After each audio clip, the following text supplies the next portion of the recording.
unahangaika we, unapambana, unaparangana, unampambania mumeo. Wanawake wengi wana hayo mahangaiko. Yaani tukiongea na wanawake, mahangaiko yao makubwa ni kwa ajili ya mume.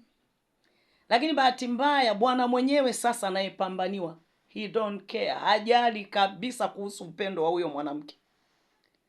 Wanawake wengi leo hii ukikutana nao wamechoka.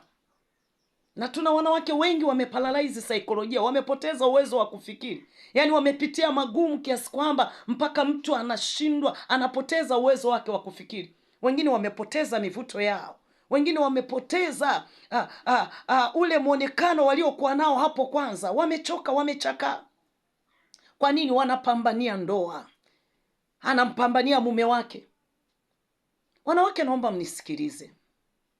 Kabla hujafikiri kumpambania sana mume wako, jaribu kupima akili yake, anatambua thamani ya hayo mapambano au unapoteza muda wako. Ni hasara kubwa sana kumimina upendo mahali ambapo upendo haupokelewi.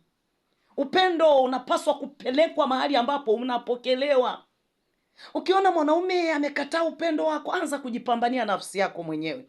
Yesu akasema, jililieni ninyi nafsi zenu na watoto wenu, hata kuongea habari za mume. Sasa wewe hayo maandiko ambao unapambania mume mpaka unapoteza mvuto. Unajua nini kitatokea? Ukichakaa wewe ataenda kutafuta wanaovutia. Kuna wanawake leo hawezi kuoga vizuri, hawezi kujipaka mafuta, ana mawazo ya mume. Nataka nikwambie, ukishamaliza kuchakaa ukiwa chuma chakavu, ataenda kutafuta vyuma vinavyovutia.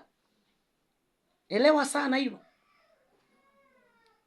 Usipoteze muda mwingi kupambana na mtu ambaye yeye hataki.